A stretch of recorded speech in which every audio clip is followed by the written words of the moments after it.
Bratwurst. Leberkäse. Schnitzel. Ladies and gentlemen, get luck for it!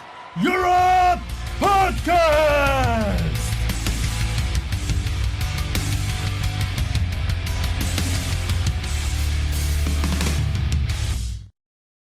What a crazy couple of weeks.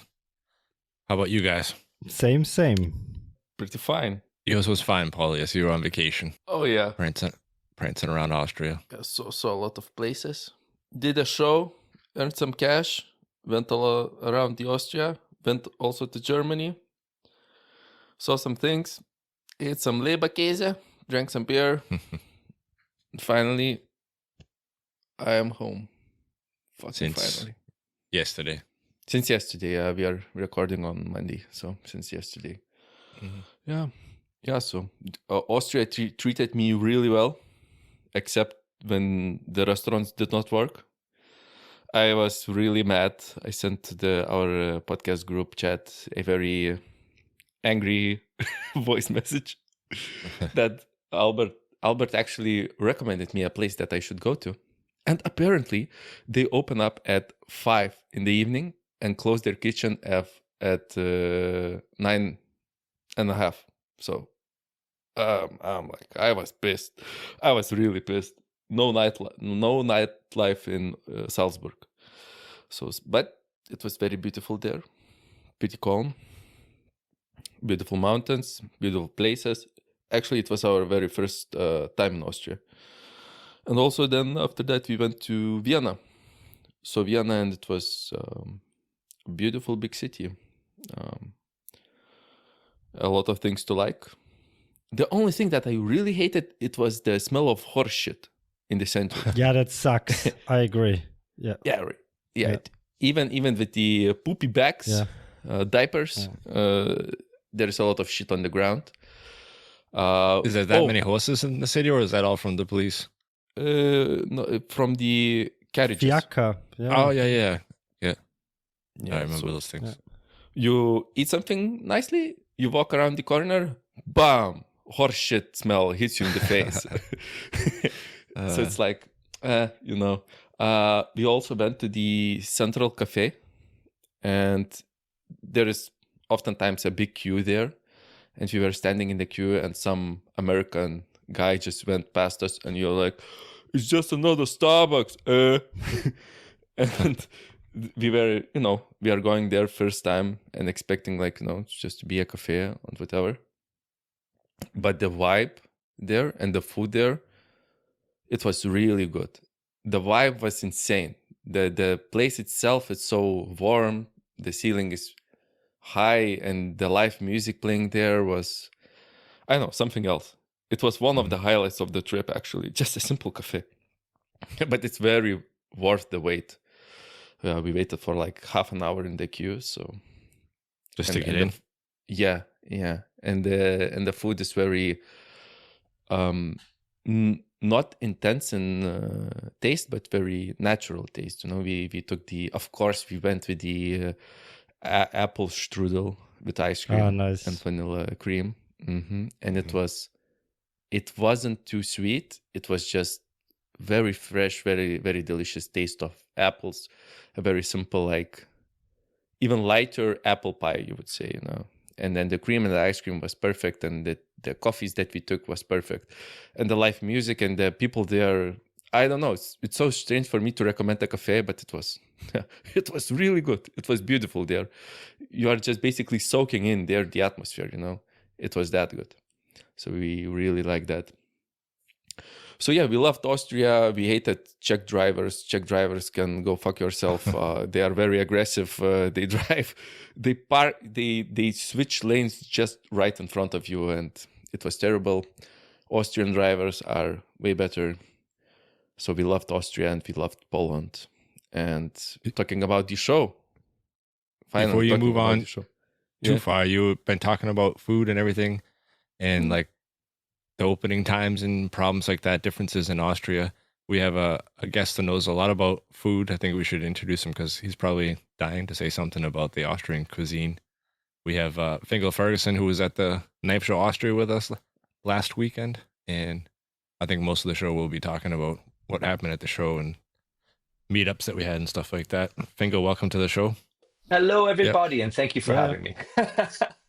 Yeah, thanks for joining us again. Yeah, no, it was great. We lost you for a second, but did you get a chance to hear about Paulius talking I heard about everything. the restaurants? I heard everything, and then I think when I started cool. talking, it disappeared. I was going to say I didn't get too much of a bang of horse shit, but when I was walking around, I kind of picked up that I think just like here in Ireland, when the sun comes out, I think all of Austria comes out as well. We kind of like had this great atmosphere as I was walking around Vienna. There was sort of like the streets were full. It was really vibrant. I mean, there's sort of lots of little pockets. There's no main street, is there? There's just little magical areas that you can kind of track down and kind of find.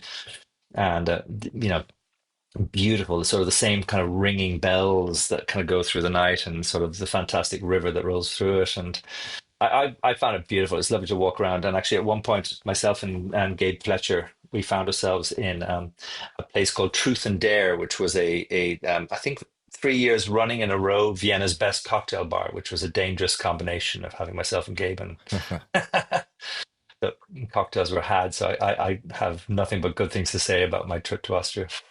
Yeah, there's a lot of cool like little walking paths like right in the city too where you can go. Yeah, you like kind of have to sniff it out and get a nice overview. Yeah, you really do have to sniff it out, because there's not like, if you were a tourist in town, there's not like something calling to you like this is the main street, or yeah, exactly. Yeah, you see, you just literally got to start walking and just follow the vibe. Just kind of use your nose, so to speak, and sort of like just case it out. And it was magical. I really enjoyed it. But I think for me that like we arrived. I was traveling with Eric Gullickson, with the Irish contingent, and we kind of arrived very late in Vienna. Woke up in the morning and drove straight out to Garston to the knife show, and had a magical couple of days there. And even more exciting after that was kind of, or as exciting, was definitely kind of going out to Salzburg to catch up with Andy and Albert. And then after a couple of really wonderful days there, and thank you for that, Albert, found ourselves back in Vienna and back home. So that was kind of the itinerary for us. Yeah, so you had a busy vacation here. And how was the knife show? How was the knife show for you as a visitor? You actually got to probably a lot more free walking around and talk to the different makers and stuff. Yeah, it's like my second knife show. I mean, I've been to over to the States to knife show there, and then Blade, sorry, and then so this was like another adventure, and I loved it. Do you know what was kind of magical was the sort of the drive in, and you're going through the rolling hills and everything like that, and it's stunning, and then you find yourself in this big town with the architecture is so kind of grand in some kind of ways, that you're not the large present buildings and big open cobbled yards and sort of everything's sort of stunning, kind of calls to you. And a lot of old architecture. Yeah, really classic old architecture, and you can sort of see the snowy caps to the mountains in the background, and and I was amazed as I was sort of walking around. I saw these guys basically floating downstream, and Martin was telling me, and Huber was explaining about how there's sort of like a training schedule or a training thing for the local firemen, is that they have to actually row upstream. So I thought that was kind of impressive when you actually see the speed of the river. Obviously, it's half push, half row. I don't know how they do it, but that was mind blowing to see. But the knife show, do you know, it was very welcoming for the beginning, because as you walk through the door, we're a night, we're kind of a very kind of knitted community. We all have kind of come to know each other over time. Anybody who reaches out to somebody else, the arms are open, and it's a very welcoming community. So kind of walking in, you almost instantly start to meet friends and faces that you kind of know, and you can introduce yourselves, and sort of it was vibrant. There was a good buzz from the absolute beginning, and the sun was shining outside, and you had the two main rooms in the knife show. As you kind of first come through the entrance and the whole process, you kind of find yourself in the first room, and it wasn't intimidating. It was kind of cozy. It was kind of familiar. There was something kind of lovely about it. And I think that you can sort of straight away, you can see the amount of work that Martin put into it to actually kind of, make it all happen. And I have to tip the hat. And like, you have it all down. I mean, like Keith, I think you're almost like one of the first sort of stalls that sort of, or I don't know if stall is the correct word, table that kind of stood out. Yeah, Booth. Booth. Thank you.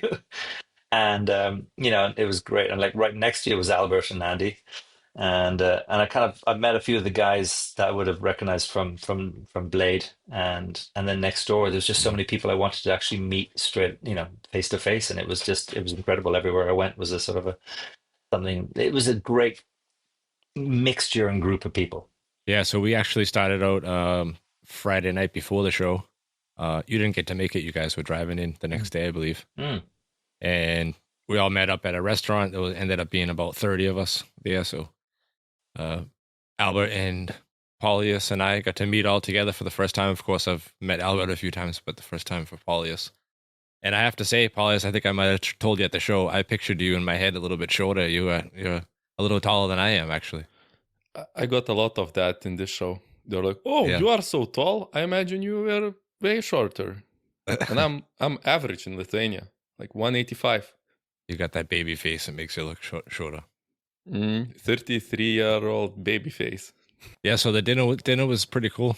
We had Studio Blades was there sitting next to me at my table, and Ed from Ed Works. There was Adam from Driftless Forge was there. We got to meet for the first time. A lot of cool people, a lot of great conversations to stop before the show. And I think the morning of the show was actually pretty cool, kind of like it is for us in Soling and Albert. You go outside, I don't know if you saw it, and like this huge line just forming already on the first day. Yeah. That's pretty cool. Like the anticipation before it all starts. It was kind of surprising to us how many visitors there were. It was, I think, more than 2,000, right? From what Martin told us. It was very nearly. I think they actually started to run out of the armbands, which was a great sign. I think that they were kind of saving some for day 2. So I was really glad for Martin that the numbers were there. I think 1,900 arrived before sort of 3 o'clock, or he gave some figures. So that was great to hear that support. Yeah, do you remember what the numbers were in Soling and Albert? Like 2,500? I have not. No, more than it was that? more than that, I think. Yeah, I think so. Was it 4,000 or something? Maybe that's per day, like 2,000, yeah. Yeah, maybe something. I mean, they like have that. 200 exhibitors, but I think Exactly. it can be done next year. Martin already probably had 170 tables, Did I but hear some people 70? squeezed in just to share a table and get into the show. Doubled up. I think they ended up being a little over 80 people altogether, which is pretty cool. And some quite classics. I mean, like there were some very strong characters that kind of brought energy to the whole place. I mean, I loved Tobias was doing Toby was doing the fantastic thing with the anvil and the stamping of the coins, and there was a lot of sort of activities that sort of brought a bit of energy to the whole place, and it was kind of a mixed crowd because you could both see the knives at the same time. If, like in my case, if you're not, you could also buy materials and handles and sort of. So it was the broad spectrum. But yeah, no, I found the second room was quite hot. That was one of the things I found quite interesting. It sort of turned into a sauna after a period of time. And I think there was, but another thing, the tip of the hat to Martin's mum for the most incredible cakes. There was some very, very kind of tasty things to be eaten at the event. The whole food and drink thing worked out really well. And like you said, in the first entrance, when you came in at the end of the hall, you could get something to eat before you went into the show, or the exhibitors could just skip out there and grab something quick. But they also had the local fire department was there, and they had a tent. They were cooking all kinds of stuff. I didn't make it out there, but I saw a lot of people carrying stuff around. I think I was walking around for half the show with a kind of a currywurst kind of sauce stuck to half of my face that I think people were just happy. Save some for later. Walk around with it. And they looked like they were having fun though. There was kind of a good crew there. You could get, there was sort of a schnitzel, or there was the sort of the sauce. Yeah, they were kind of barbecuing away, and that was a fundraiser. Yeah, I guess the fire department was saving up for a new truck or something like that. Albert, did you hear anything about it? Yeah, the fire department. And also, what's that sort of ginger ale with the orange label? It was kind of is it a ginger beer? Almdudler. Yeah, that was actually surprisingly tasty stuff. Yeah, it's non-alcoholic. It's a soft drink. But is it kind of like a culty kind of everybody's kind of used to it? It's been there forever sort of type drink, or is it sort of more recent? Or yes, it's a very Austrian drink. I'd never actually heard of it before. Yeah, I would actually definitely fall in that again if I saw it. Yeah, it's very similar to like a ginger ale would be in the US. But it wasn't overly sweet, and it had kind of a different aftertaste. Yeah, which I really liked. Yeah, I think that's one of the big differences here. A lot of the drinks, even like a regular Coca-Cola, you can get, but it doesn't taste the same because obviously in the US we're using like high fructose corn syrup, and yeah, they're using like more natural sugars and stuff. Yeah, yeah. So that was the first day. So about an hour before the first day ended, I had bought a knife from Paulius. What was the model? One of the new one, the smaller one? It was my middle of the range Iltis EDC. Actually, before you, Anchorage Forge bought one. And then you came and you said, I want the same one. And you bought exactly the same one, but apparently... Yeah, but that was coincidence. I didn't say I want the one he bought. I just put it together and it happened to be. No, you were actually choosing like the same one. Yeah, no, that's what I mean. But it was cursed, apparently. It was cursed, yeah. What happened, Keith? So I bought the knife. I wanted the tech lock, not the ulti-clip. Yeah, the got the ulti-clip put it on my jeans, and the ulti-clip, if anybody's ever used one, has like it's like a pinch system that pinches onto your pocket, so that holds the sheath tightly in place. And when I put it in my pocket, I put it in too far, and it ended up getting clipped on my jeans, like on the hemline anyway, and I couldn't get it out. Somebody wanted to take a look at the knife, tried to pull it out, and it was like hard to get the ulti clip off. And the knife like came out of the sheath a little bit, and just out of reflex, I tried to push it back into the sheath, but it's a shorter knife, a smaller one, so it was all the way out of the sheath. And when I pushed it back in to the sheath, it was actually my thumb. So I like cut half my thumb open and had to go to the emergency room by ambulance and everything because I cannot handle my own blood. I get a little bit dizzy and close to passing out, which happens like every friggin' time. But it looked like you properly got bandaged up. I mean, your hand was the color of an Oompa Loompa. You know, they was sort of the iodine spray. I mean, that was the first thing you saw before you saw the sort of the bandages and everything was this bright, glowing orange kind of iodine hand. But yeah. I mean, the services were great. I mean, they were straight on top of it, and you had it all done. But yeah, I felt sorry for you because, of course, your hand was raised up in front of everybody. It's like the first thing you kind of saw. So it happens. It happens like it at does. every show almost. And I was just the it's retard this time. the war wounds. Yeah. I felt you so did bad stop. about Good it. man for bringing it up. You didn't feel bad about it. Paulius was like grinning the whole time. He was so happy about his sharp knives. It's a walking advertisement. Yes, exactly. I use it as advertisement, especially because his hand was banded up as a thumbs up. So it was like a great knife. And looking at the wound picture that you sent, it looks like a pretty clean cut. So it might heal fast. Yeah, it's not bad. I mean, that was the worst of my problems. The least of my problems, I mean. Yeah. So I came home when I get home from the show Sunday, and then I had to go to my regular neighborhood doctor on Monday to have it all checked out, put a new bandage on. So he checks it all out, puts a new bandage on. I come home, walking up the stairs carrying a backpack in my right hand because my left hand is like got this big bandage up thumb that I cut myself open on, and like slip on one of the straps on my backpack and put my hand with the cut finger on it up in the air so I don't land on it and like split it open again. And by doing that, I landed on my shoulder and broke my collarbone in 2 places. So I got my arm in a brace. Which arm? The cut hand or the? Or the other one. My right hand. So you are. You have to be I can barely wipe my ass right now. Yeah. That's so bad.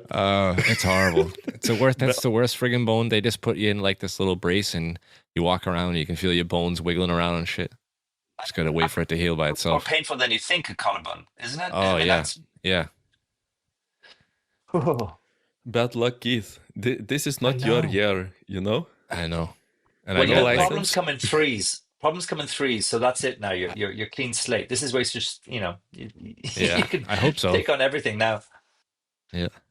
No, I got stuff everywhere still from the show, like in boxes. I can't lift them up, so I've been taking orders slowly. My wife and my daughter have been helping me put orders together like every other day, and we could get them shipped out. But like I said, I got stuff from the show all over the place. I got a huge order of the Gator Piss Heavy is here. I have like a giant 600-liter container outside my shop Gator door. Piss Heavy gets a lot heavier when you've got a cut hand and a broken collarbone. Oh yeah, sure. Yeah.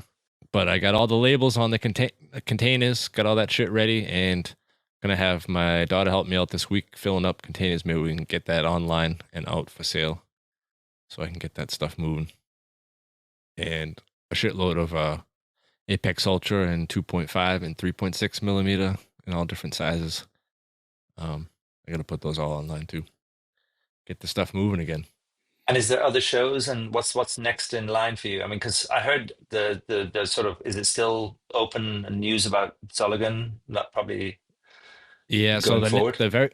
the next show for us, going as visitors, me and Albert, to Blade Show. That'll be fun. I think we're going to be there for 5 days or something like that altogether. Great fun. But can you do that with a broken collarbone? Well, Keith?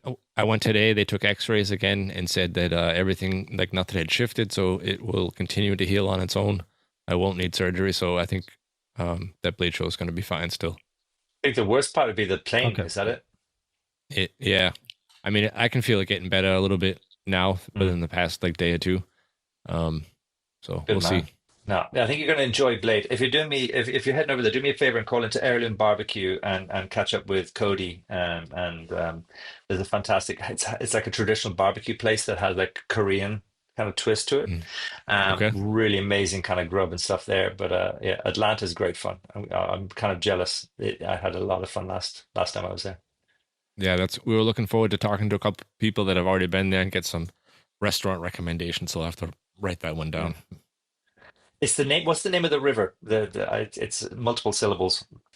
It's very in Atlanta. You mean? Atlanta. Yeah. Oh, yeah. It's gonna be geography questions. Yeah. I know. I'm gonna have to pull it out. I'm not going to embarrass myself by getting the name of the river wrong. But myself and when we kind of landed in, I mean, the first thing we thought was like we'd go for a swim, and we kind of went, through this almost like wonderful park. You're kind of walking along the river. It's beautiful, all the trees around you. And we kind of got into the stream, and then almost straight away, we're like, whoom, you're brought down the stream, and you kind of have to fight your way into a little island. And then you sit there for a while, enjoy the sun, you kind of get back into the water, and whoom, you're brought down another couple of 100 meters, and then you sort of find your way onto the side of it. And you're probably like a kilometer down the river at that stage. It's quite the experience. And I find it quite funny because you were telling me, Albert, that in Salzburg you're actually not allowed to swim in the river. Yeah, because it's so dangerous. Yep. I think obviously Atlanta doesn't have the same, or maybe we were breaking the law there as well. I don't know, but I found that. I don't know. But what was the water temperature? It's fine because it's kind of shallow. Roughly. There's a lot of hot rocks. I'm going to try and pull out my I'm going to try and Google it there. But it was warm. It felt good. Because rivers over here, the water is super cold because the river comes down from the mountains usually, and it can be like 4 degrees. Yeah, but I suppose this is a different thing. This is Atlanta. I don't know if there's kind of big mountains and snowy mountains around Atlanta, is there? Yeah. I'm just Googling it now. I don't know. The Chattahoochee. It's the Chattahoochee River. I think is the one that goes through it. I'm probably pronouncing that wrong, but it was actually kind of good fun. I mean, we had a laugh doing it. Yeah. Yeah, so after Atlanta, the next show would be Eisenerz, Albert, the one that I know of. I think that's like the weekend we get back. It's a small show here in Austria also. A lot of like traditional hunting knives, Austrian style, Nika knives and that kind of thing. Are you going? No, I'm not going to this one. Why not? Well, it's a small show, and then I have to find somebody to go up there with me too. Yeah. To drive? Okay. Yeah. Okay. But is it public knowledge, like I was saying about the Soligan and the fact that that's not kind of going ahead, or? Yeah, sure. We can talk about that. The Soligan show was supposed to be this year in October. I can't remember the exact dates, 26 or something like that. But they have failed some fire safety tests or something like that, where they need to have some major repairs done. So they're canceling the show this year, and it'll be moved to next year to May. So. That must be horribly short notice, I imagine, for the organizers. Or is it probably just more of like a rain check? Yeah, I'm not sure exactly because it used to always be in May, and they moved it to October for this year, which didn't happen for the Yeah, very but for same many reason people, that. would that mean like plane flights and hotels? And I suppose everybody would reschedule in many ways. Yeah, I'm sure most of the people will get their money back for the hotels and stuff, but Hmm. as long as they had the refund option. But Solingen, like I was saying, Solingen used to be in May, and it just was to organize it was too much because they had lots of other shows going on in the same hall, and it was like really busy, which is the reason why they moved it to October this year. So now they're back to May again. I don't know. We'll see. Mm. Hopefully they get that figured out because that's a cool show too, a big show. Yeah. I believe there was issues in Australia because, of course, there was a couple of shows that were kind of affected over there as well, probably for different things. But it's kind of a shuffle around. But I think it just kind of when you probably realize how much work goes into actually organizing, planning, getting planes and flights, and sort of organizing everything and going to the shows, you kind of realize the whole thing that I suppose finding out that shows aren't going to go ahead. But you know what? Like, I'm sure that they'll be back again and they'll be driving on. And I think the one of the things I think there was a sneak preview and a tease from Martin, of course, with the little bit of a tease to the next venue, which looked bigger and better and fancier, and Yeah. That's so already that's good things ahead. in the works already. Yep. And is it going to be in Garston as well, or what town will that be in? Same town, yeah. He had this option already before this year, but wasn't really sure how the show was going to go for the first time. And if you pay for a hall that fits 200 people, that's quite like the upfront costs right away. So Yeah, if you build it, they will come. yeah, for sure. I just checked Solingen. There's no official numbers, but ChatGPT said that there was like 3,000 or something visitors. So Martin actually came. If that's true, Martin came kind of close with his show. To That's Solingen, right? for the 2 days then. Which is pretty impressive. 2 days for the first time putting together a show like this. It's pretty impressive what you did there. Definitely. Well organized. There was only a couple of small problems. I think the back room, that was room B or A, I can't remember, but the back room had B. It was B had the wrong table size delivered, which was kind of out of his hands. But it didn't stand out. It didn't seem to kind of, I mean, because everybody had their sort of tablecloths or whatever they had on the table, and it didn't actually sound, I mean, I'm sure it's probably frustrating if you're used to a larger table, but as a sort of a punter walking around, everything was on display and everything stood out, I feel. Yeah. For my table, that's one of the reasons why I usually get booths, because I bring my own table.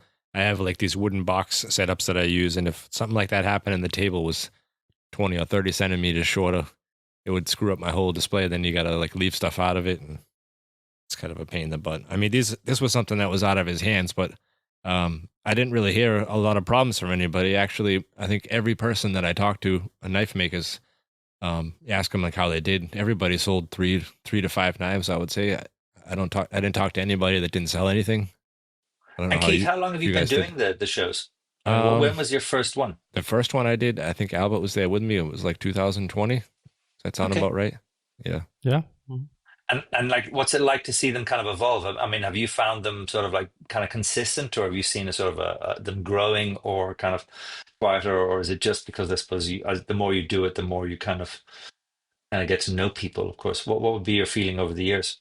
Yeah, I would say, well, the very first show I did was the Solingen show, and I just had, I think, 2 tables. Albert was helping me out, and Andy. And that show has definitely been growing every year. I mean, last year they had people up on the stage and opened up a new room for everybody. And I think they can continue to grow if they could get more space. But the other shows that we do, or that are around here anyway, close to me, are like smaller 1-day shows anyway. There's not a whole lot of room for new people unless somebody doesn't show up that year. And those are hard to get like a booth, because you're coming in and taking over a big section of their small show already. So those are usually like something where I get 2 tables, maybe 3 tables.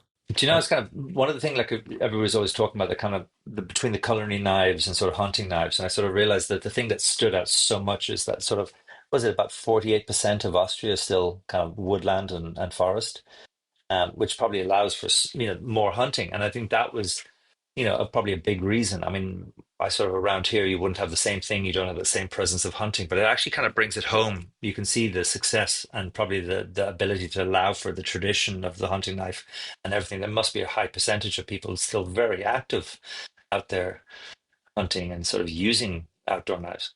Yeah, for sure. And they like the best of the best. So one of those guys gets a handmade hunting knife and they start talking about it. Before you know it, Yeah. you got the whole crew looking for handmade knives. And Yeah. And actually, speaking about that, what was the nice things to sort of see was the sort of the competition element to Knife Show Austria. I mean, was it 4 awards? The culinary, best hunting, best dam of steel. What was there a fourth?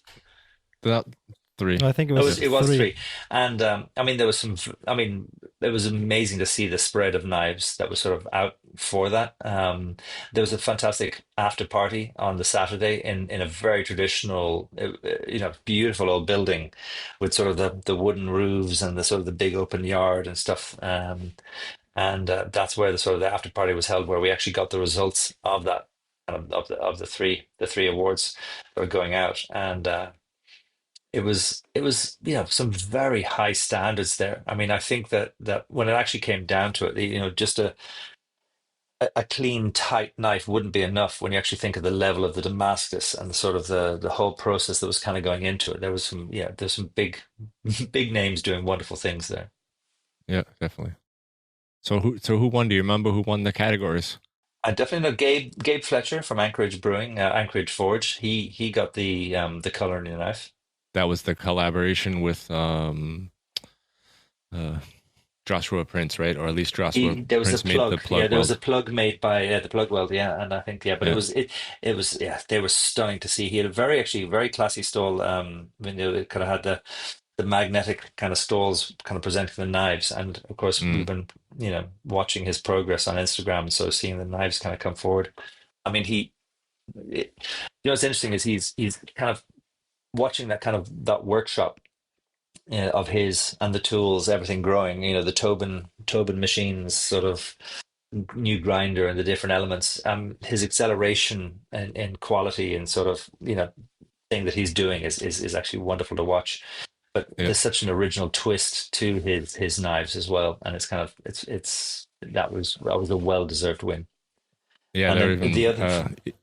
they're even more beautiful in person. I think he's got the etching process down pat. I mean, I talked to him a little bit about it, asked him what he used, and he said, he's got this new process. Doesn't want to share anything right away until he knows that he can continue and repeat the process. But whatever he's doing, it's working. It is, but I think one of the things he would openly say is that he probably doesn't go for a very deep etch. There's just enough, but it's I think on a quality of sort of, because it's a knife that it's beautiful, it stands out, but you still want to use it. Do you know what I mean? Like there is the element of logic behind that as well. And I think that was fantastic. But I suppose, for the other 2 knives, I mean, Albert, did you know the other makers because they were more local, were they, or were they German, or? I knew their names, and I met one guy before. So best hunting knife or outdoor knife was won by Marko Gadavic from Messerschmitte Gadavic. He was also in our room, right across our table. And the best Dama steel knife was built by Fiedler, exactly. Also an Austrian knife maker from Tyrol. There's a funny story about that one too. I don't know if you got a chance to see the knife. It was a hunting style knife with a white handle on it. It was out on his table. He was directly across from my table. But anyway, he actually just got a tattoo of the same exact knife on his arm a couple days before the show, and then ended up winning it. Ended up winning. Yeah. There was a lot of entertaining characters. Do you know there was that one row, I think, that kind of stood out as a great combination of sidekicks, which was Alfredo and Studio and Spray Hill. I have to admit, I kept being drawn over to that part of the room. Well, maybe it might have been the coffee and the wine and the other things coming out from under the tablecloth. But there was some kind of, I just, brilliant characters. I mean, that was the element to it, that there was the conviviality, like the whole thing of everybody kind of had their little tricks and their things to kind of make everybody welcome, or sort of, it was a little bit Yeah. beyond sort of stickers, I feel. Yeah, Alfredo gave me a bottle of I'm guessing it's Prosecco, but it could be wine, something that he made at home. His translator wasn't around when I got it, so I didn't get the correct name for it. Sometimes he forgets some of the English words, and he had some people helping him out. But he's a funny guy. He does it well, considering. Yeah. Oh, I think we lost him again. No, who? Oh, he's here. I thought we lost you. Oh, no, I'm still floating around. But one of the things that I'd love to talk about for a second was that when myself and Eric got back on the road, we did have this great adventure to go down to Albert and Andy, because I think I believe that there was a couple of the locals were very open armed in welcoming people to actually spend some time on sort of hammer-ins. I think there was definitely three options that I knew of. That was a fantastic trip. So for me, actually, it was something I really wanted to do, is go down and see the row of 5 power hammers in your place, with the all lined up, and it was a beautiful workshop and in a beautiful part of the world, because we left at that perfect time of the afternoon. We stuck around for dinner in Garston, and kind of left in sort of early afternoon, and literally the sun was starting to set, and the colors kind of rolling through as we kind of rolled across this beautiful. It was a kind of about a 2-hour drive from Garston back to in towards the Salzburg direction. Yeah. And it was magical. I mean, there was myself and Eric. I don't think we actually drew breath at any stage when we were driving. I mean, maybe for a brief moment. It was either obsessing about sort of music, because Eric has a fantastic music background, or just the buzz of having seen everybody and what they were doing, and probably because I'm kind of openly saying that I'm sort of a knife maker in reverse. I've kind of been making knives for about 15 years, but I've built the forge only recently, and in that forge is the power hammer that Albert and Andy kind of had reconditioned, and is now sort of center stage. And to kind of go over there and use them, I still have that kind of rookie part of me that just is, really hungry to kind of learn that more and more, and see the simple. It's not the big things I want to learn; it's the hundreds of little things that everybody takes for granted. Is what exciting to see. But there was a lovely crew that kind of rocked up the next day, and we were bashing a bit of Damasteel, and we were sort of making laminates. And your workshop is I mean, because so much of what you do is also teaching as well as making, so it's kind of ideal for hammering. So I can't thank you enough, Albert and Andy, for opening up your place to us, and I'd highly recommend it, because you there's even accommodation there. We had somewhere to land into, and the one of the wonderful things was, what's the name of it? Was it Rose? Who's the lady who we went for breakfast with? Oh, Maria. magical lady. We literally, I mean, we just blindly walked around the corner, went down, and I found this little place, and I walked in, and I asked about breakfast, and she didn't have a word of English, and just sort of pointed outside, and we sat down, and she just kept reappearing with sort of food and a big smile. And then along came the frying pans with eggs, and every time we kind of yelped with joy as more food came out. I think she was kind of like, she'd kind of kept coming out with more, and we had this, like, it was like probably one of the best breakfasts I've had in my life. And we needed it, because it was kind of a kind of a good day of watching everybody. I mean, the toys are all there: the rolling mills, the fly presses, the power hammers, and like it's kind of mind blowing to see that whole thing of being able to have a power hammer set up with combo dies, with sort of drawing dies, and then different powers, from the sort of the larger hammer to just the slightly smaller one, and playing the symphony of sort of being able to walk around within reach of all of these and sort of do what you wanted to do. And so yeah, it was a kind of a great learning curve for me, and I had great fun. Yeah, we really enjoyed having you around, so come back anytime. I actually will. I mean, I'm blown away. I mean, like, the other thing is that you've I think it goes without saying that there's always this sort of Austrian thing of kind of hanging out afterwards and having a couple of cozy beers, because and you feel so welcome. I mean, there's a pace. You guys, I think one of the things that's funny that you love what you do so much that sometimes I think you actually forget to eat, but you don't forget to have a beer. That's true. I mean that as a compliment. So yeah, for somebody who's a never-ending pit of hunger, I kept running off and grabbing food, and we sort of had these fantastic little picnics and beers and everything between everything. But it was good. And actually, some really lovely knives are coming out of it. I'm starting to see the sort of the billets emerging in some of the pictures. So getting people together for hammer-ins, there's always something that comes out of it. There's always a sort of a brave attempt, something you're not going to do alone, or something that's just sort of needs a toy that you've been planning to do for a long time, but actually being in somebody else's workshop, it's something that allows it to happen. So I think, yeah, if anybody gets the chance and you haven't been to a hammer, make your way there. And we also had a blast. When the weather was perfect, we could sit outside in the sun, having beers and food and stuff. And we also had some more visitors. So Kurt Glatt also visited us on Monday. He wanted to have a look at the small power hammer we were selling. And he brought, I think his name is Jonathan from Psychedelic Knife Garage. And then they started forging with us. So it was, how many, 6 bladesmiths forging at the same time. And I didn't scratch the surface of what was possible. I mean, like there wasn't any, you could have put more in easily. I mean, the layout of your workshop is perfect for that. And we have enough room so that everyone can forge, right? So enough space. And the guys there knew what they were doing. That makes it a lot easier too. Yeah, but I mean, it was, Fingal was right. It was very intense. I mean, I think we've been forging 12 to 14 hours or something. So the forge has been running forever on Monday. It was a very intense day, but we tend to get very focused when we're forging, because when I was discussing with Eric about all kinds of stuff we could do, and at some point I just said, trust me, let's just start. I know what I'm doing, right?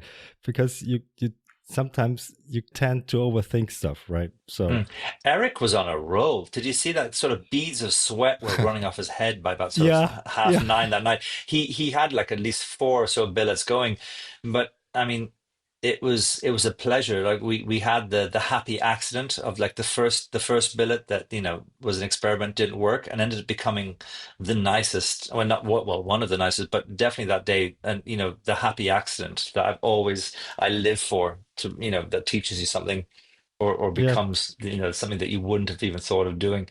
You were sort of we were angle grinding lines into the side of the Damascus, and then sort of forging that out to almost kind of make these sort of beautiful lines come through the patterning, and the positioning of the nickel shims between them just made it all pop.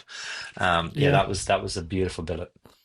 Yeah, we had a delamination. That's why I had to grind off so much material. And we called it the fuck Damascus, because it was a fucked up Damascus billet. But at the end, it looked very nice, when we were done. Yeah. Did you guys try out the new roller while they were there, or is that video from afterwards? No, not us, but Kurt. So neither Eric nor Fingal nor I did, but the other group did. So Kurt Glatt and Jonathan from Psychedelic Knife Garage, they made chevron apex billets. So chevron Damascus on the outside and apex core. By changing the rollers on the Tobin rolling mill. Yeah, on the rolling mill, exactly. Yeah. Mm-hmm. I think that turns out to be not the quickest process of turning over, but I believe that's being adjusted and tweaked. But it was you don't do it in 5 minutes, but the ability to be able to do it is magical, for such a compact machine. That's true, yeah. But changing the rollers sucks, so we either need a second machine or some add-on tweaking. Yeah. Actually, I saw today there's even an add-on now for Twist Damascus for the Tobin machine. I saw that too. Yeah, Toby has one of these, I think. Hangler. I put my name down. I put my name down for the machine, so hopefully that will be part of the next version. That video they turned out like the perfect twist. Like it's all completely equal, the whole billet. Yeah. I also found I fell in love with Radler. Is that the name of the half beer, half lemonade? Disgusting stuff. I loved it. Do you know what? When you're kind of crashing a little bit and you just want a little sugar kick, but you don't want to start getting the beer buzz, it's perfect, especially when the sun's out. I don't think Radler on a cold day is, and you're in the bar with friends. It's not that drink. I think it's literally the thirst quencher. Yeah, Was it's my very count. refreshing. So That's for the true. people who don't know what's a Radler, Albert? Yeah, there's different kind of Radler. So Radler is always beer with some kind of soft drink, right? So there's bitter soft drinks with grapefruit, and there's like more sweet soft drinks like Fanta and stuff. So there's Sprite. There's different kinds of. Most of the Radler. time, it's with Sprite. Yeah, most of the time, yeah. It depends This on the Radler. this one was a lemonade, and Yeah. I kind of that was really nice. But it's always beer with some Yep. kind of soft Like drink. half and So half. Half and half, yeah. And then you were straight back to work. I think after we were gone. I mean, I was grateful that we got to spend a bit more time with you the day after the hammering. But we were already starting to prep blades for your next class. Yeah, because we had a forging class Mhm. this weekend actually, so we had to prepare for that. Yeah. And then we had a drive through sort of like we were missing the hydraulic kind of car, with the rap music as we drove through Salzburg getting the Grand Tour. But it was a beautiful city, and but one of the things I found very funny when I got the train back to Vienna, I was working my way up to catch up with Gabe, and I got a taxi at one point to head over to the hotel. And it was kind of interesting because the taxi driver, straight away the classical music started to boom out of the taxi as I was getting in, very sort of classical, sort of perfect spectacles and well dressed and the whole thing. And for the 10-minute long drive, I was sort of like a morbid but beautiful sort of indication of, say, so and so, died here. The sort of the famous composer died here. And there's also an Austrian thing, isn't it? It's the house you were born in, the house that you died in, is sort of both is sort of put on a pedestal, isn't it? Is that kind of a typical Austrian thing? The house, the born house and the death house, or something. Yeah, if you're Yeah. famous, yeah. Mhm. Yeah, Yeah. that's the big part. Because the music in Vienna is a big thing, right? Would it Yeah, also yeah. apply to Salzburg in just the same way, or? Yeah, sure. We also have a Mozart Geburtshaus, so where he was born, and a house where he lived. So very touristy. I mean, it's an exhibition in there. You can walk in there and see his bed and some of his facsimiles and stuff. So. Unlike that other one. Paulius, so are you drinking a beer? Are you drinking every time with a German word is dropped? I stopped drinking after Friday when we all met up. You're in a detox. I'm still Jabba the Hutt face. At least the room is not spinning. But finishing the vodka with the Polish in the restaurant was something else. Did you peak too soon? I think that's always what my great flaw is, peaking too soon when you go to these events, because of course you get carried away by the conviviality and sort of catching up with everybody. You kind of forget how many you're knocking back, and next thing you know, you wake up and like, where the fuck's my salt? It was surreal because I did not. The vodka tasted so good. I did not need anything after, and I think it was a delayed bomb. Actually, I don't know why. Maybe I ate something greasy, but it was super fun. It was super great, and I guess the bomb detonated at night, and I woke up still a little bit drunk.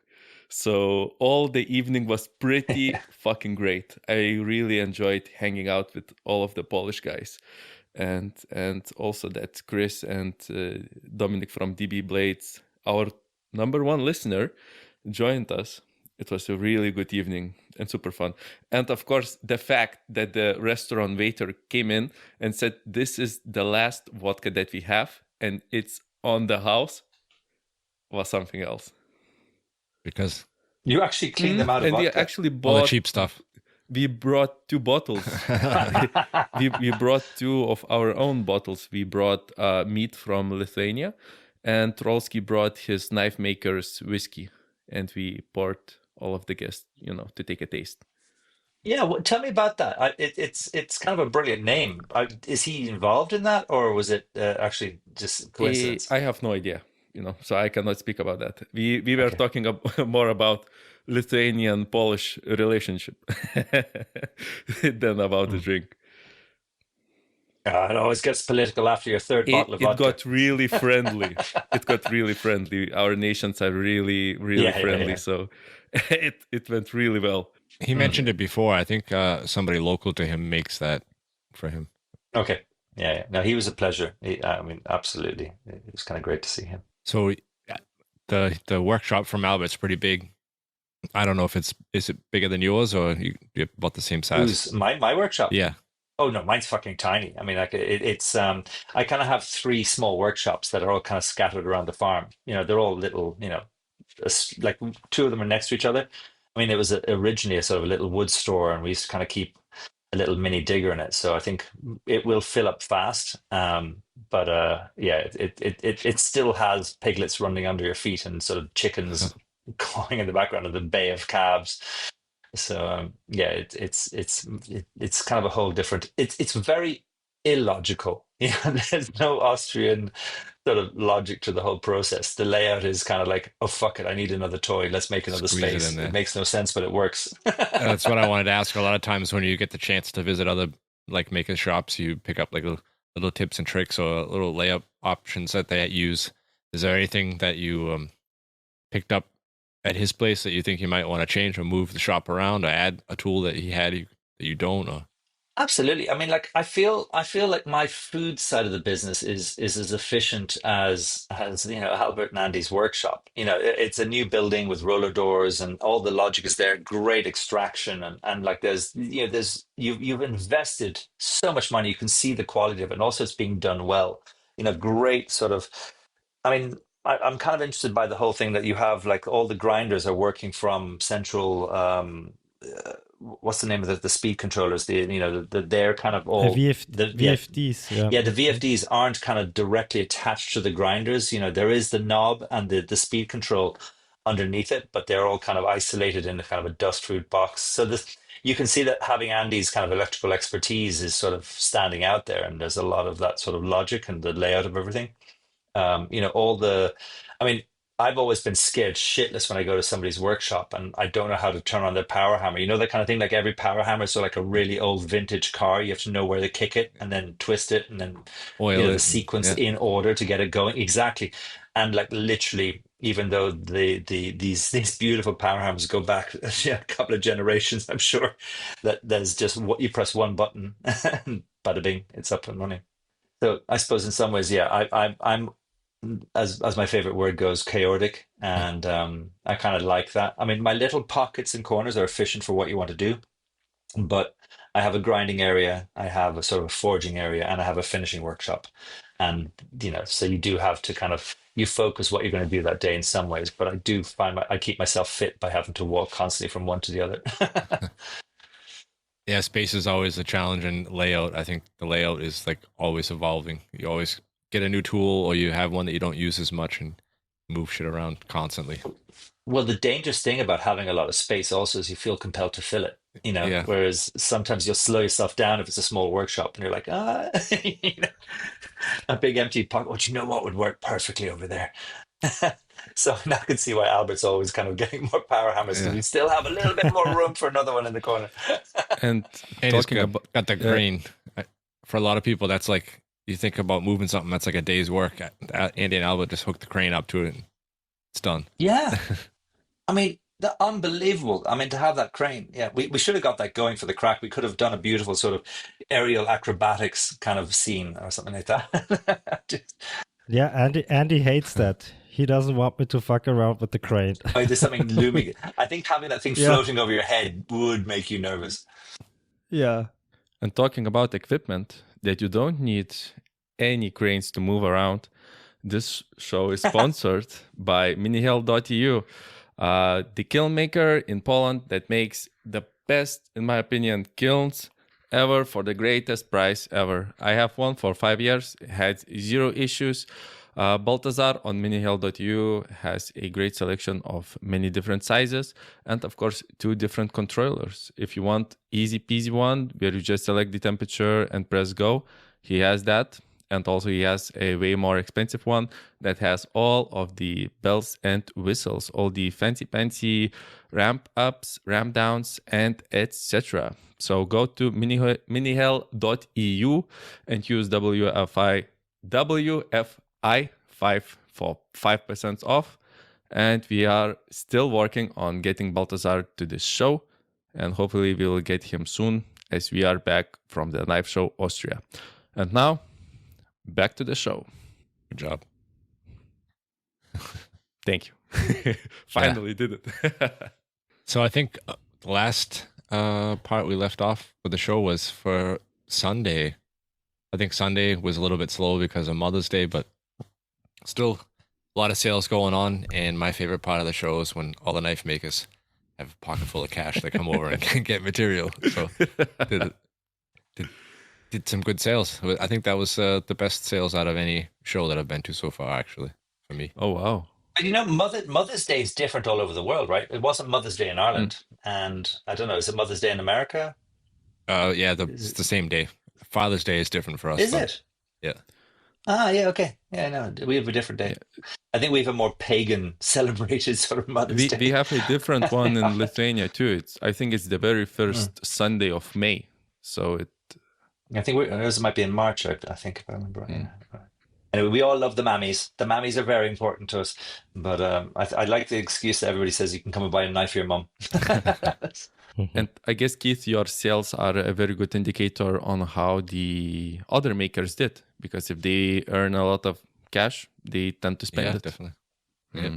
And I had a lot of inquiries, and I've sold some since the show now, those fan kits for the Apollo Forge.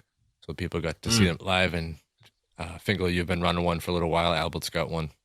I love it. I actually, to be fair, I was having a lot of fights with the original kind of sort of setup with mine, and I think the direct flow from your setup and actually having a compatible pipe, because I remember you had to very much keep the fan running a long time after using the forge, otherwise it melted the 3D printed kind of adapter. Yeah. So your one's much more indestructible and stronger. And actually, I definitely have gotten my forge up to about 1,300 plus, centigrade.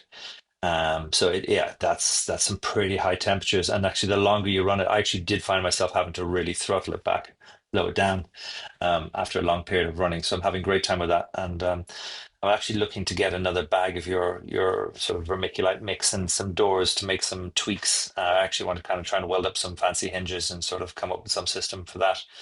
But loving the forge and the PID kind of, maybe it's not a PID, it's more of just a the pyrometer to tell me the temperatures.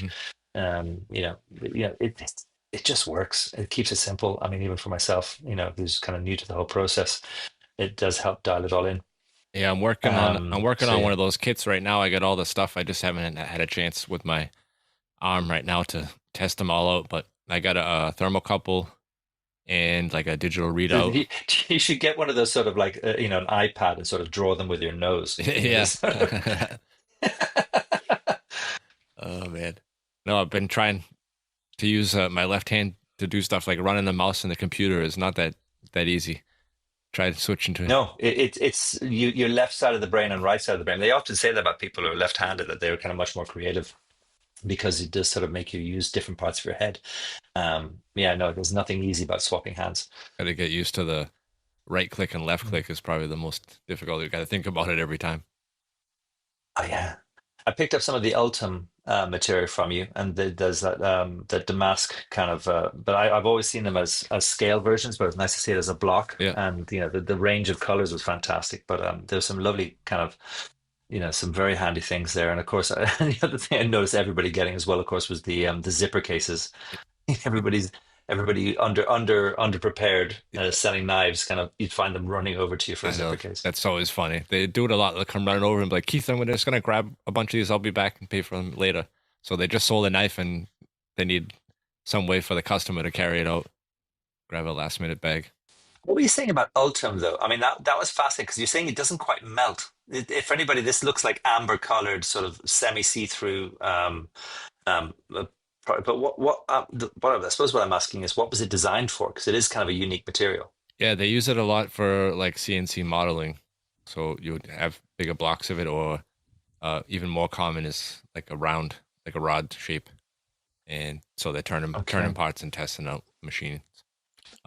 It's more thermally resistant kind of thing, is it? Yeah, it is. But once you get it to that temperature, I don't know if I told you about it. Like I use a diamond tip saw blade on a table saw with like a sled on the side because I get it in big sheets. And with plastic, the faster you can push it through, the better of a cut you get. So if just like ramming it into that saw, cutting out sheets, blocks, and scales and everything. And after a while, I noticed that the vacuum wasn't doing so good, taking all the dust and shit out, and that pretty much all melted into one giant solid block inside my table. So I had to take the whole thing apart and like chip it all off and shit. Pain in the ass. Yeah. So there still is a magic temperature, it's just higher than normal. Yeah. Well, I think the parts are mostly used in medicine and medical components. So it should be really pure and specifically made for, to be able to be used in medicine. Ultim parts. But you've good name. It sounds like a bad guy in the Marvel world. Yeah. Paulius has used it before a couple of times, right? Yeah, I used it. I really like the material, and as I mostly machine my handles, CNC machine, so you have just to find out the best feeds and speeds, and it still has the sweet spot temperature or sweet spot, and if you machine it too slow with high RPM, of course it is going to melt, and the surface finish won't be that great, but I think that... What's it like to buff if you're buffing it with sort of a fast moving buffer? Easy peasy. Okay. Just don't use a lot of pressure and short zip, because if you do longer, then heat accumulates and you wash out the lines and etc. But it's a very nice... if you're doing if there's lines there. Yeah. I've often had acrylic scales, and you kind of buff for a little bit too long, and you get that halo around your Corby or your Loveless bolts, which is like shit. You gotta go back over. Instead of acrylic, I would suggest people try polycarbonate PC. It is way more heat resistant and machines easier. And I was actually selling a set of scales made from polycarbonate, and you can get it shaded. It's basically used for roofing, for some shades and stuff like that. The small roofs in front of the houses or terrace. And I love the aspect that it is transparent and a little bit shaded, just because you can see all of the inner workings and the skeleton weight removal handles and stuff. Yeah, weight removal holes. And I think it's kind of similar in a way to Loveless bolts, where you can see the mechanics, how it is holding the handle skills. Exposed engineering is the way I was putting it. Yes, exactly. And then you can see inside of the knife just a little bit with the shaded polycarbonate or the Ultim. I love it. I wonder in a few years, will we have aged polycarbonate, like we have aged Tufnol or aged micarta? Vintage polycarbonate. Also, in G10 you can use jade color, and I love it just because it looks matte. But if you put it to the light, you can see through if you have some lightning holes, and it's kind of nice because not a lot of G10 can do this. So.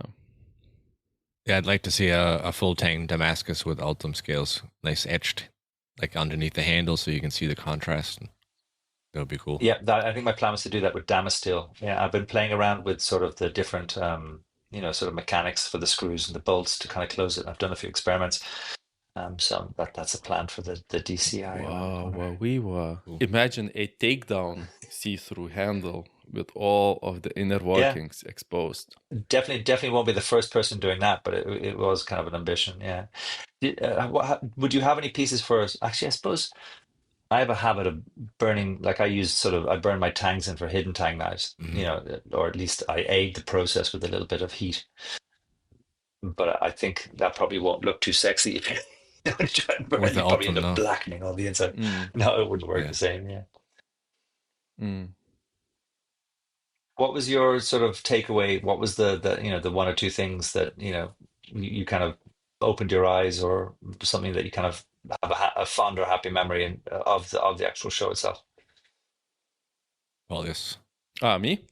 All the hugs.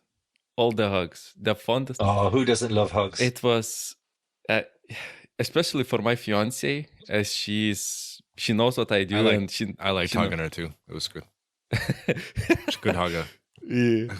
She knows a lot of about knife making, but a lot about other knife makers. She only knows that they are my internet buddies, and actually meeting them in real life, and you are being so open, warm, and just a lot of hugs and saying goodbye 6 times, one in the hall, then next to the cars, then meeting again, and it was just just the people and the community. This show was insane.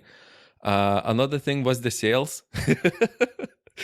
Fondest memory, because I was it is my very first show, and I said that I wanted the first show. Yeah, I thank you. I just wanted to go. Yeah, the ceiling was pretty low, just to go to cover the expense of the traveling, but it was a very good show and a good setup for the rest of the year, and just a lot of good feedback and validation, looking at other people's work and just the community itself. It's just I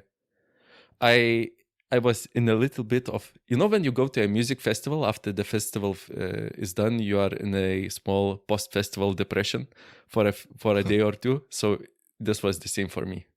I came home to go straight to another festival. I went to a food festival literally 2 days after I got back.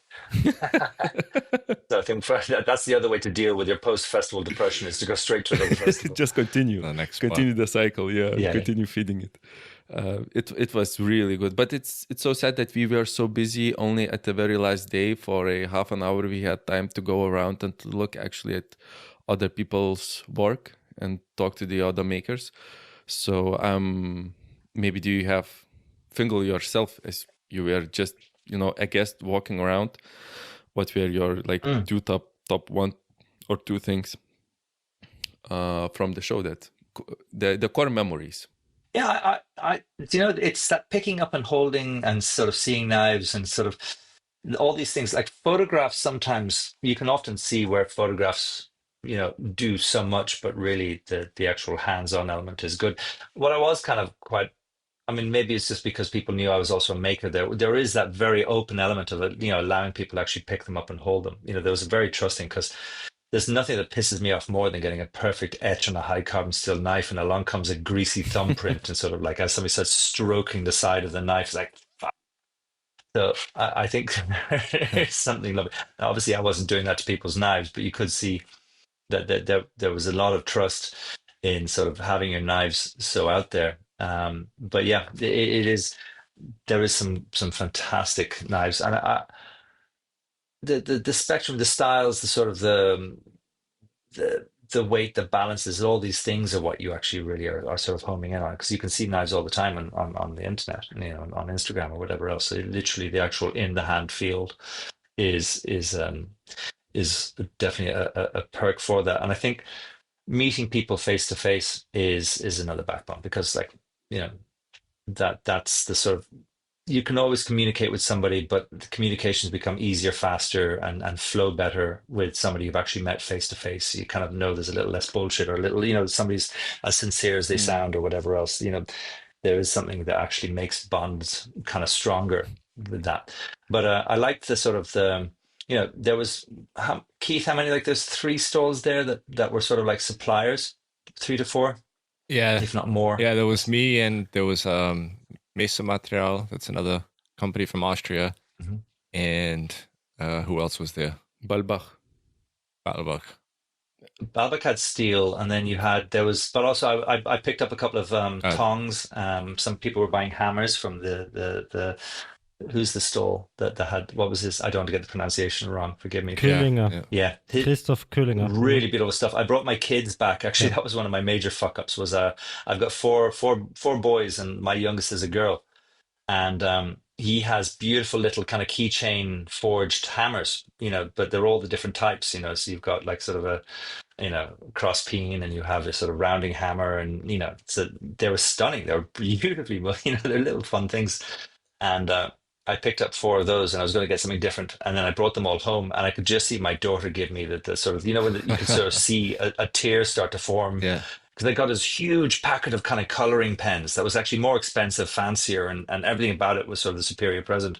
but it didn't matter because it wasn't the same as the brothers. And I can remember my heartbreak. Like, shit, I should have got a fifth hammer. Oh man. Because like, who doesn't want mini tools? We're saying that even with a mini hammer, we now have to make a mini knife. Yeah, Albert But bought one, I think.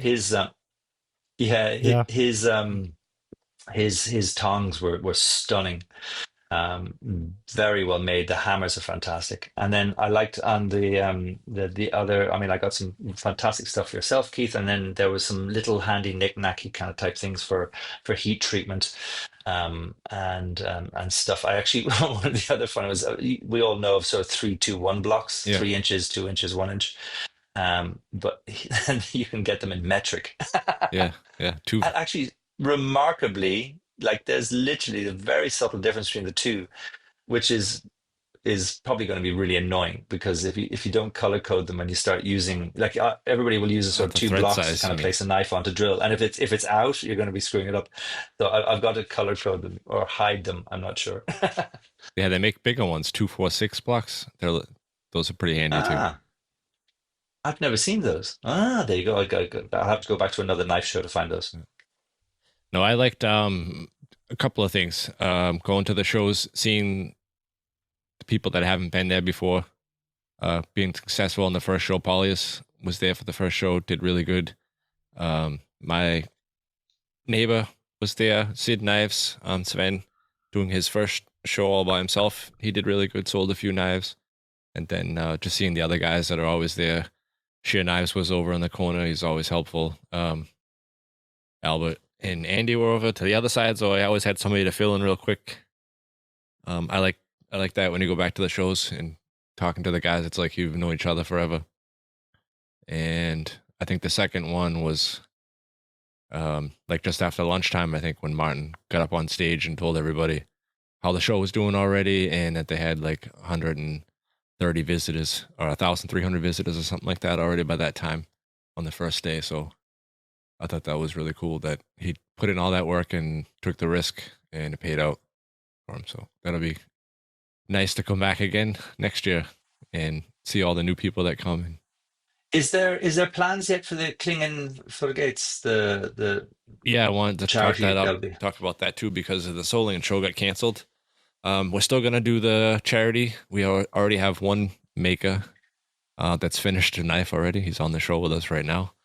And oh, what a dick! Yeah, I finished actually way ahead of time. You're making everybody else look bad. I had a project that I was so I made one with dinosaur bone and meteorite, which I've been meaning to do for years. Yeah. So it was the excuse I needed. So I think I finally just stopped everything else I was doing to itch that scratch. Yeah. So anybody who wants to go check it out, you can find the knife. I don't know if you mentioned it, but you got it posted. Oh, I have it up on my post, Yeah. but it ended up getting blocked, and then I don't know if it helps or not, but I found, I don't know if it was a coincidence. I haven't done the second time, but on Instagram, do you know when you shake your phone, you get the report a problem? Yeah. Sort of the report a problem thing comes up for that particular part of Instagram that you want to report about. So I had this cannot be shown to non-followers, and I tried to, what's the word when you try to, appeal it, Yeah. and that didn't work apparently. And I just, probably in frustration, shook the phone, and this thing popped up, and I actually literally started filling out saying like, this is absolutely inoffensive in any form or way at all. Is there any way that this can be sorted out? I don't want to delete this post. I can't remember what I said, but basically, yeah, it magically got a green tick the day after. I didn't get a respond. I didn't get an email back or anything. Just showed like up that. again. But the group, I just got a green tick again. So I think it's worth, shake and bake, baby, shake and bake. Just get your Instagram and see what happens. Yeah. So despite the show being canceled, we are gonna continue with the same dates. The tickets will be available direct from Clean for Goodness, just like we did last year. So we have a website up right now. It talks a little bit about the project from last year and has all the makers for this year and a little short biography about them.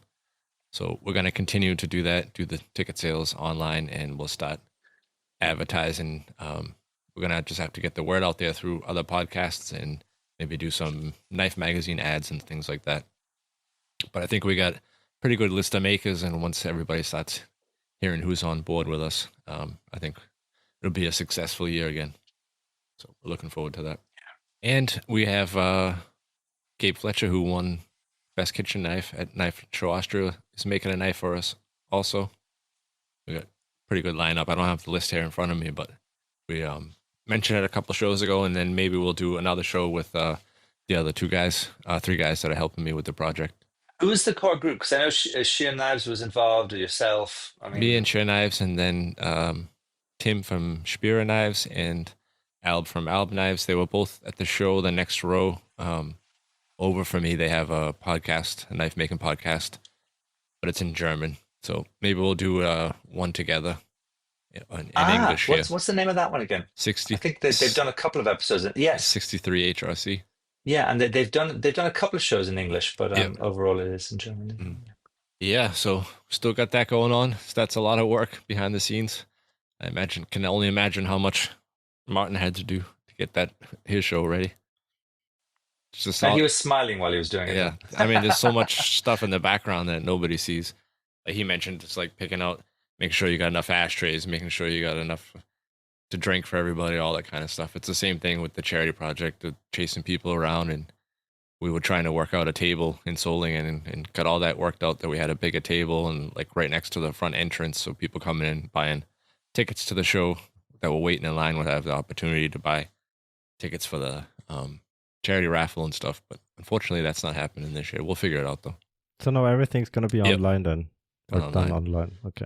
Same schedule. That can work. I mean, same due dates, and we'll get all the knives together and stuff like that. Yeah, get all the pictures in the group. I think it'll be cool. Yeah, like you said, DCI online is working for them. It's sort of, if anything, even opens it up more. I mean, in some ways, you have to probably do it. Like, do you rely on much sort of support on the actual day itself in Soligon, or is it actually, with the majority of sort of ticket sales have happened online? Yeah, last year, looking at the numbers, we probably like 75% were, maybe even 80% of the sales were all online anyway. So yeah, that's a hefty part of it. I think maybe just the visual thing of having them all. I mean, that's what's kind of exciting, is to actually see similar shaped blades as according to the sort of the outlay. Having them all lined up beside each other is going to be the fun part of it. Yeah, and everybody putting their own twist on it. Everybody's take on the blade is actually from Ben Camone this year, so it's his high chef knife, very similar profile. I'm sure you saw them at the show, or maybe you didn't. He sold out quick. Yeah, I think there was sort of rumors of people trying to climb through the windows to sort of try and get in early. Yeah. Paulius was funny earlier when we were talking before the show started. Said he sold out in 10 minutes, and then it was like the rest of the weekend, the king walking around with his wife on his shoulder, checking out everybody else's knives. He was already done, sold out. Do you know, I mean, considering that, he still is an absolute sweetheart. Yeah. That there is something so giving about his knowledge and his information. I mean, I'm always blown away by that. He's very creative, very sort of giving, but also very encouraging above all to the whole thing. But you just know there's more on the way. This isn't by any means the end of the creativity or the sort of the whole process. You can just smell it around the corner, I'm sure. Yeah, he likes to talk about people and the processes, and I think he talks to probably every single one of us privately, like constantly. I don't know how he gets any work done, because he's always giving tips out with everyone. Paulius, you talk to him all the time. Paulius, you having these little private side chats with Camone also? Yes. Yeah. Yes. See, everybody of course, does. 100%. But it comes in phases. I think I kind of understand when he is working and when he is not, especially at the end of the week. Sometimes he has a lot of time on Fridays, so you can await a long voice message from him. But Fingal did him too sweet. We have to break his balls sometimes. He's great, but he was the cardinal, walking with his wife. Look, I sold out. Oh, what are you doing? Oh, you are still selling. Okay. But yeah, we have to get him a crown or a cape, with I can be bothered now. I have already sold out, or something like that for the next show. That would be pretty fun. or a scepter. Scepter, yeah. Yeah. So turn a sledgehammer into a scepter. I think that would go well with the whole knife making theme. Just a trophy of who is the first one to sell out. It's always the same guy, unless I don't know. I think there's something about that as well. When you do sell out, you actually feel for those who don't, and vice versa. I think it shouldn't be something to be pushing for or whatever else, because it can be uncomfortable, and it can be also. I mean, you wish for it in every kind of way, but not everybody in the room or whatever else will happen. And I think that's sort of, if you know what I mean, no, by that. no, it's a nice to have problem. We brought more knives Hmm. than we were able to sell, just because you don't want to leave the money on the table. And way more. We bought way more. Just overestimated, it's the very first show, no idea, just bringing. Well, they don't go off. Yeah, of course. And now I have like a lot of still left, but I have distributor orders, so packing up and sending those out, they're already done. So, and we sold way more than expected. I came back to, I've still got a bunch of knives. I was kind of thinking of sort of brown bagging it and bringing a couple of knives over, because I suppose there's always that element of people who are curious who may not have actually ever seen my knives. And like I said, you can always be the person who, it's nice for people to sort of to see them, because, maybe I'm a master of Photoshop, and part of me wants to prove, am I actually, are they as good, to actually get people's feedback and hold them. But in the end, I just didn't bring the knife roll. I kind of got one less thing to bring over. Yeah. And I had to kind of bring whiskey to Albert. That was more of a priority. I would have also taken a knife for you. There you go. I took them away. I didn't bring them. Isn't that it? I mean, the very second question for me, I asked you was, did you brought a knife? Because I really wanted to see one. And talking about the internet, I was breaking balls for Forgeworks, and especially for DB Blades, that their Instagram pictures are way worse than their actual knives, and they are doing a disservice, because in real life the surface finish looks way better than they do on their reels.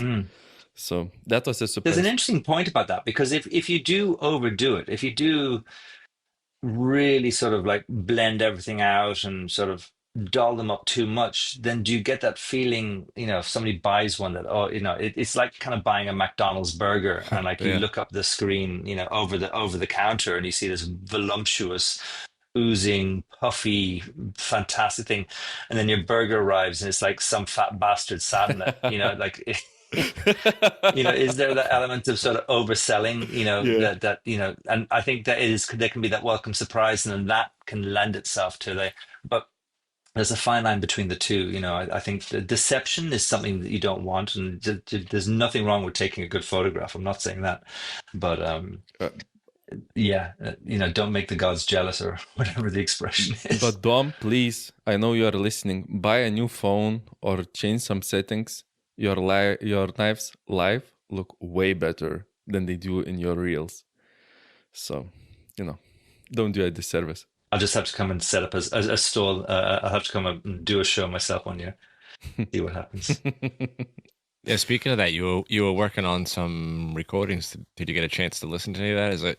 I did. I haven't had the chance. There's been a lot on since I got home. There's been actually more than a lot of things happening when I got home. So I've kind of uploaded them. I wanted to do it on the train on the way home, but there was no way of editing via the phone. Yeah. And a lot of the apps I download wouldn't.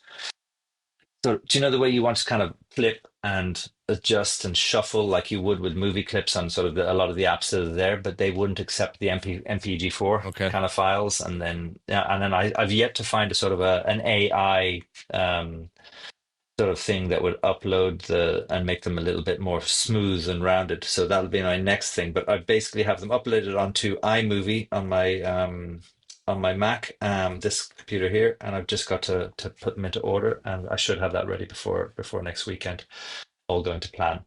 And because you were kind of worried about the noise, the sound quality, so they're usable. No, the quality came out. The first couple of interviews I did. So just to recap, my whole idea was to actually sort of walk around with one of those sort of DJI mics and do a little kind of, what's your name?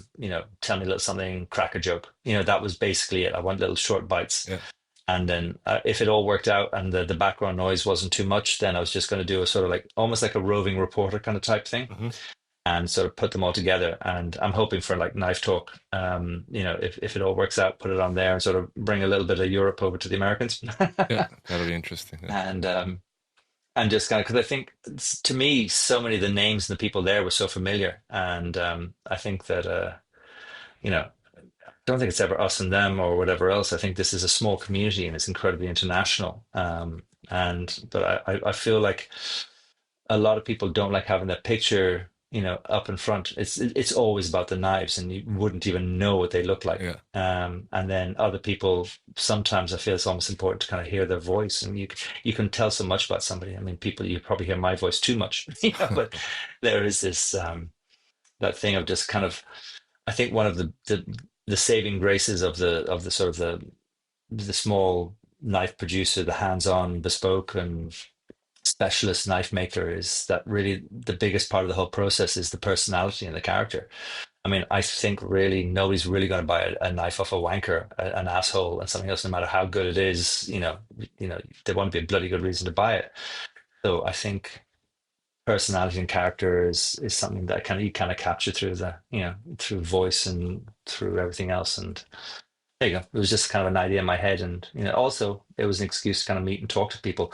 Do you know, sometimes you can go up and I was going to be in a country that I don't speak German. Yeah. I was going to be in Austria. Yeah. So the funny thing is, you can go up to somebody, kind of go like, "This might be a bad idea, but how's your English?"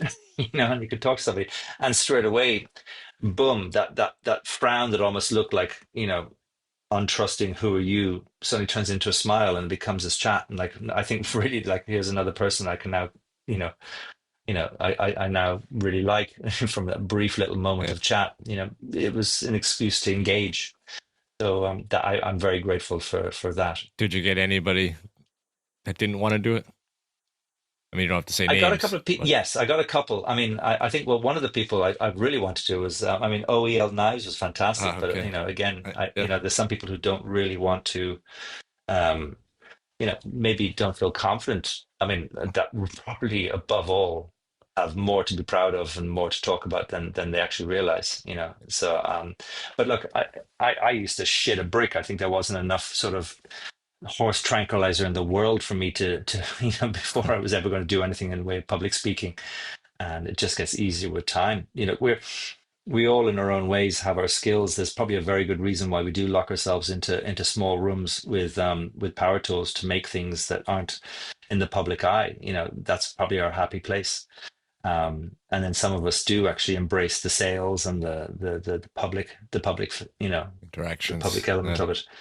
Yeah, so I think that it takes all types. So yeah, that's something obvious. Yeah, I found that out on the show a lot, asking people to come on as guests. Some people are super nervous and they do it anyway, and it usually works out just fine. Like once you get going and start talking, it's just like you're talking to some of your buddies. But yeah, I find that when I was going on, I have this terrible habit where I think my brain moves faster than my mouth. Or is it my mouth moves faster than my brain? I can't quite work it out. And, that kind of really powerful, almost like nervous laugh that kind of comes out that wouldn't, it's sort of like a public thing. Yeah. You kind of cringe when you hear your own voice. And then eventually you just kind of learn to kind of go, fuck it, I can't change that much. So I may as well just go with it. No, you had a interesting way to just explain every time I saw you talking with people or we were talking. It would turn into a food discussion. You would tell me about this food, where the best place to get it, and the best way to prepare it. And you're a very knowledgeable food person. Well, do you know what? I'm just a greedy son of a bitch. Who kind of, I mean, glutton is definitely a sort of a big part of that, and I think it's something we all share in common. And do you know, one of my favorite things to do when I'm in a foreign country is just simply walk around a shop, a food shop. It's amazing that you can tell so much about a place by, their priorities, their sort of the selling point, the visualization, everything that sort of changes and tweaks, because we all kind of, we use the same core kind of ingredients oftentimes, but there's such a different backstory to our sort of our food cultures, but we all need the same nutrition. you know. And So I feel internationally, that's one of my my favorite things to do is in a foreign country, just to kind of like sit back and sort of watch. Or just walk around a simple deli or a simple food shop and just kind of like Albert, the little shop. It was like an organic shop, completely trust based. No staff. But you go in. It has a kind of a clever weighing scales and the touch screen, and with I had Google Translate, and you could just flash over the screen to see what were the names of things. And organic tomatoes, fantastic juices, all the fresh breads, everything, literally. And at one point, two kids, like two 8-year-olds, kind of walked in and just kind of grabbed the bits and pieces they needed, went over to the scales, put it all through, and out the door. I mean, it was a very clever idea, and I hope that's a successful shop. But I mean, having that literally 150 meters away from your shop is brilliant. Yeah, that's very convenient for us because that shop has very long opening hours as well, since it's a self-service shop or self-checkout shop. So that's why we buy most of our stuff from, also food and stuff, when we for the shop. Yeah. And all the motorways have self-service as well. They had a god-awful Irish cappuccino. I don't know what the fuck we were going to be buying. I think it was like fake flavored Bailey's ice cream or Bailey's Irish cream put on top of a bad coffee.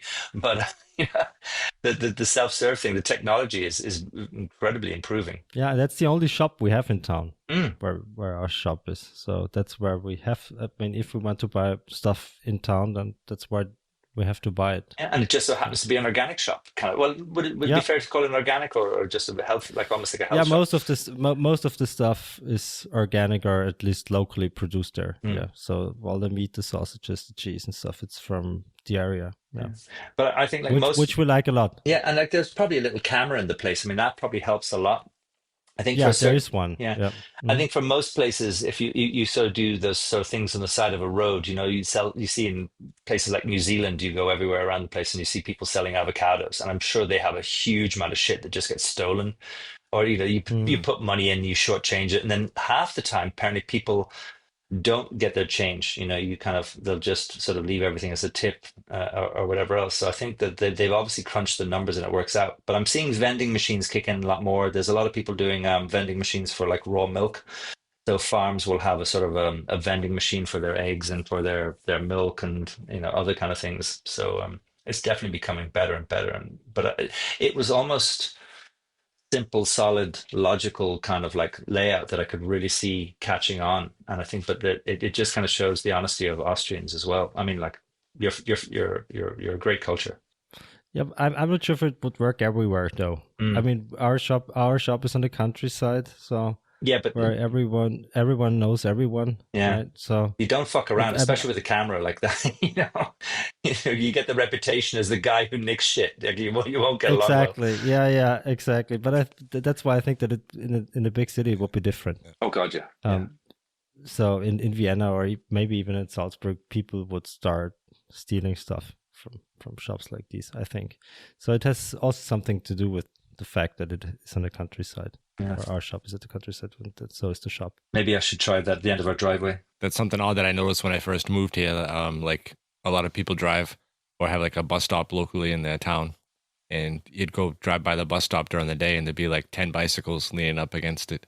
And like all these kids just ride their bike to the bus stop and leave it there, and it's there when they get home from school, and they drive back. I'm like, if that was near where I grew up when we were younger, those would be gone in like 5 minutes. So without locks? Yeah, without locks, just like leaning up against. Okay. Well, guys, we're hitting, I think for us it's 3 hours. We got like 2 hours of recording going. I think we're going to call it a show. What do you think? Yeah, perfect. Is there anything from the show that we left out or that you wanted to talk about? You have any projects coming up? Did you work on some collaboration ideas maybe with other people, Fingal, while you were there? There's a lovely my brother-in-law Andrew Philpott has kind of been helping me out for the past couple of weeks, and he's learning the ropes in relation to the knife side of things. Like there's no shortage of his skill set as a sort of a handyman, and his obsession to detail is fascinating. He was a producer for Depeche Mode. He's got this music background. He's worked on with bands like the Pixies and everything like this. He's incredibly talented with this fascinating backlog of sort of experience and skill. And I'm just really enjoying our time together, kind of like as we kind of go through it. Because in some ways, I think he'll complete me. In some ways, I kind of find that point where if I can really do the beginning stages of the knife making and actually rely heavily on somebody who has an incredible eye for detail. And also, I think we can future proof. I mean, I there's no harm in me kind of like throwing out little ideas like, hey, look, how do you feel about helping me research this? Or how can we look at heat treating? Or how do we kind of like map the shape of my handle so that I can set up a standardization so that, you know, sometimes I very much work off of touch and feel, you know, and then the other elements of it. So actually having somebody to help me actually analyze myself, but yet be able to talk to me like a member of the family, that's kind of interesting. And it's early stages, so I'm really hoping that will go forward. So I'm kind of looking forward to seeing what comes out of that. I still have a lot of food festivals and things kind of coming up on the horizon. I'm doing some beer collaborations, kind of things, and there's going to be some sort of, I suppose, the hustle and bustle of the busy summer season that we kind of have, you know, that'll kind of kick off here. So I think just keep the cogs and the wheels and everything turning. And yeah, and I love it. It's been good weather. I've been jumping into the sea with my family, and that we literally go down to a little pier that's down the road and jump in, and it's kind of fun to lick your lips and taste the salt a couple of hours later. It's that sort of embracing summer. So I'm kind of, it's my favorite time of year. We were picking elderflower, you know, which kind of is the bushes that you pick the flowers and you make a sugar syrup and you steep that, and like I kind of get a little nostalgic, kind of like, this is what I did with my parents and I'm doing it with the kids, and they kind of get a great fun of it because, you know, hey, they're going to have a sugary soda at the end of the whole thing. But you know, those shared times are kind of magical, and I think the sun just makes everything better. But it's going to piss rain probably at the end of this week, so we're just going to enjoy it. It'll go back to being a normal Ireland. But yeah, in relation to knives, I kind of want to set up a little challenge for myself to actually forge something every month, and make a piece that pushes my comfort zone. And yet at the same time, also there's too much logic in what I've set up over the past 15 years. So I'm not completely reinventing the wheel. I'm just putting another element into it. And I just, you know, it's kind of fun being back to the drawing board of learning. Yeah, so that's probably what I'm going to see myself doing, but I'll probably embrace it more over the winter months. So those hand forged knives going to be available in some of your drops, or is it still working on? Yeah, but I still want to work with I still want to work with other makers. I still want to, you know, be able to get steel from Albert and Andy, and from you know, from Hangler, and from, you know, I want to sort of use Dama steel. I want to kind of have monosteel blades. There's going to be everything. It's just, you know, you got to properly record and so let people know what they're buying. But I still think that broad spectrum of what I do is what probably makes my stuff kind of stand out. It gives, I mean, I've been working long enough over the years to sort of develop a skill set, and that kind of, that variety of having different handles is the kind of the cannon fodder of getting people's attention. And as long as the quality control, which is in the steel, you know, and the shelf life of the handle, but actually having the vibrancy of different materials, it kind of keeps things exciting. So I think I'm never going to box myself in. You know, if you don't keep growing, if you don't keep adapting and changing, it'll either get stagnant or boring. And I think, yeah, I mean, at any point in my life, I might have to slow down knife making and embrace other requirements that I have on the farm, because there's so many things we do here. But you know, fuck it, I'm just gonna drive on with my chaotic style of sort of making as many beautiful knives as I can and learning along the way. Perfect. We're gonna have to keep our eyes open for some of the hand forged knives here in the future. Be interesting. Yeah, to see. they're on the table, and they've been going well. It slows things down, but that's the whole thing. I think, like everything, it gets faster, doesn't it? You know, you have to concentrate. You know, when you're just in double take everything, you know, that's brilliant. You know, I mean, that's the lovely part of it. You know, maybe even the slowing down is something I probably appreciate. Keeps everything exciting to add something new to the mix, something new to learn. Yeah. Perfect. Well, thanks again for joining us. I think we had a great episode talking about the show. I'm sure we'll have you back again. Oh God, yeah. Try and keep me away, lad. All right, guys. We'll talk to the rest of you next week. Bye for now. Smell you later. See ya. Ike, auf Wiedersehen. See ya, Tschüss. bye-bye. It is.